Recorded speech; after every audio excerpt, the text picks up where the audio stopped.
नमस्कार दोस्तों, आज मैं फिर हाजिर हूँ एक नए वीडियो के साथ आपके अपने channel astro Germany the cosmic killer में। आज मैं बात करने वाला हूँ वृश्चिक राशि वृश्चिक लग्न वालों का 2021 का साल कैसा जाने वाला है। लग्न भाव में शुक्र और केतु विराजमान है, जो कि आपको एक तरह से बहुत ज़्यादा क्रिएटिव भी बना रहे हैं और साथ ही साथ अपने लाइफ पार्टनर को लेकर थोड़े से ज़्यादा पॉजिटिव भी बना रहे हैं। जो लोग पार्टनरशिप के बिजनेस में हैं उन लोगों को विशेष रूप से फायदा होने की संभावना दिख रही है। पार्टनर के साथ बहुत सही तालमेल बन सकता है। दूसरे भाव में सूर्य और बुध विराजमान है। सूर्य जो वृश्चिक लग्न के लिए दशमेश है और बुध एकादशेश। दशमेश और एकादशेश की युति दूसरे भाव में अगर बने तो ऐसे लोगों को बहुत अच्छा सेविंग्स होता है। यानी 2021 का महीना आपके लिए जैसे काम भी लाएगा वैसे पैसे भी लाएगा। यानी जितना आप मेहनत करेंगे उतना ही आपको पैसा मिलता जाएगा, इसलिए खूब मेहनत कीजिए। तीसरे भाव में बृहस्पति और शनि विराजमान है। तीसरे भाव का स्वामी तीसरे भाव में विराजमान होने की वजह से पूरे वर्ष भर आपका पराक्रम काफ़ी ज़्यादा स्ट्रांग रहेगा। जहाँ भी आप जाएंगे आपका प्रभाव बहुत अच्छा बना रहेगा। स्पेशली जो लोग नई जॉब तलाश रहे हैं या फिर अपने काम पे बहुत दिनों से फोकस कर रहे हैं, काम कर रहे हैं, मेहनत किए जा रहे हैं लेकिन आउटकम नहीं मिल रहा था, ये वो साल है जहां पर आपको आपके मेहनत का प्रॉपर आउटकम मिलेगा।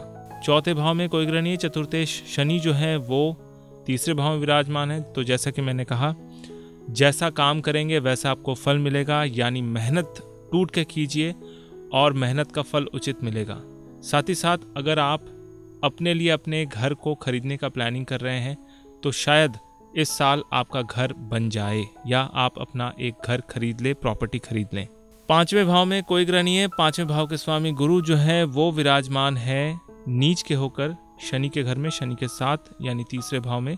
तो यहाँ पर संतान से कोई ना कोई अच्छा समाचार मिल सकता है, या फिर अगर संतान आपकी बीमार चल रही थी या उनकी कोई भी ऐसी समस्या हो रही थी जिससे आप परेशान थे, तो समझ लीजिए कि वो समस्या अब समाधान होने वाली है। स्पेशली अगर घर में कोई छोटी बहन है तो उनकी शादी हो सकती है या फिर उनके कोई बहुत बड़े समस्या का समाधान हो सकता है। छठे भाव में मंगल विराजमान है, जो छठे भाव के स्वामी होकर विराजमान है। तो शत्रु आपको बहुत कुछ करना चाहेंगे, अल्टीमेटली बहुत ज़्यादा सक्सेस नहीं हो पाएंगे। यानी कि आप जो भी मेहनत करते रहेंगे उस मेहनत का आपको उचित फल मिलता रहेगा। शत्रु या कंपटीटर, या एक तरह समझ लीजिए कि आप जहां काम करते हैं वहां आपके जितने भी अगेंस्ट लोग हैं वो आपका बहुत कुछ बिगाड़ नहीं पाएंगे। लेकिन फिर भी मैं कहूँगा कि आप हमेशा अपने शत्रुओं पे निगाहें गड़ा के रखिए। अगर छोटी मोटी कोई बीमारी होती है तो उसको तुरंत इलाज कीजिए, किसी भी तरह का इग्नोरेंस ना बरतें। सप्तम भाव में राहु विराजमान है, तो पत्नी थोड़ी सी डोमिनेटिंग हो सकती है, या आपका जो लाइफ पार्टनर है वो थोड़ा सा डोमिनेटिंग हो सकता है, या फिर ऐसा कह सकते हैं कि आप अपने लाइफ पार्टनर के प्रभाव में रहेंगे पूरे वर्ष भर। हालांकि उनकी भी सहायता आपको मिलती रहेगी, लेकिन आपको कुछ ऐसा फील होगा कि उनकी बातें सुनना ही आपके लिए बेहतर होगा। अष्टम भाव में कोई ग्रह नहीं। अष्टमेश बुध जो है वो धन भाव में विराजमान है। तो जैसा कि मैंने कहा कि एकादशेश और अष्टमेश अगर धन भाव में विराजमान हो तो पैसे तो देता है, अचानक से फटका इनकम भी दे देता है। कभी कभी कुछ ऐसी स्थितियां भी बनेगी कि अचानक से आपके पास फटका इनकम हो जाए। यानी कि जो लोग शेयर मार्केट में इन्वेस्टमेंट करते हैं या सट्टा जुआ लॉटरी में अपना पैसा लगाते हैं तो उनको स्पेशल बेनिफिट हो सकता है। नवम भाव में नवमेश चंद्रमा विराजमान है, जो भाग्येश होकर विराजमान है। तो यहाँ पर इस बात की पुष्टि जरूर हो रही है कि ये पूरा साल जो है आपको भाग्य से हर वो चीज़ मिलेगा जिसकी आप इच्छा रखते हैं, जिसकी आप डिमांड करते हैं। दशम भाव में कोई ग्रह नहीं है। दशमेश दूसरे स्थान में विराजमान होने के कारण जैसे कि मैंने कहा कि कर्म बहुत अच्छे मिलेंगे। स्पेशली आपके कर्म ऐसे होंगे जहाँ पर आप लोगों को एडवाइस देंगे, काउंसलिंग करेंगे, या ऐसे लोग जिनका काम दूसरों को एडवाइस देना है, उन लोगों का काम बहुत ही ज़बरदस्त इस पूरे साल चलने वाला है। अदरवाइज़ हर किसी को जिनका वृश्चिक लग्न या वृश्चिक राशि है उनका भी ये पूरा साल बहुत ही बढ़िया काम चलेगा, पैसा भी आप खूब कमाएंगे। एकादशेश धन भाव में विराजमान होना यानी इनकम फ्लो को बहुत अच्छा देना, फास्ट देना, और बहुत सारा सेविंग्स आप इकट्ठा कर पाएंगे।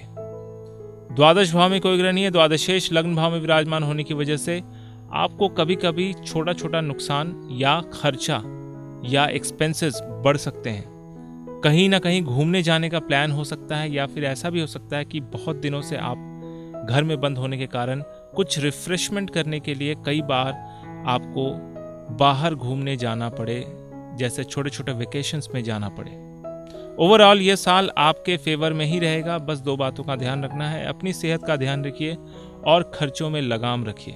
हनुमान चालीसा, हनुमान अष्टक, बजरंग बाण, इन तीनों का पाठ हमेशा करते रहिए। और मंगलवार के दिन किसी न किसी गरीब इंसान को अपने हाथ द्वारा भोजन करवाइए या फिर उनको पेट भर के खाना जरूर खिलाइए। इससे भी आपके साल भर की जो स्थिति है उसमें बहुत ज़्यादा सुधार आएगा और चीज़ें बहुत ज़्यादा पॉजिटिव रहेंगी। तो आपको मेरा वीडियो कैसा लगा कमेंट करके ज़रूर बताइए। अगर अच्छा लगा तो लाइक कीजिए, दोस्तों के साथ शेयर कीजिए। अगर आप नए हैं तो सब्सक्राइब करना बिल्कुल ना भूलें। मेरा ये वीडियो देखने के लिए आपका बहुत बहुत धन्यवाद।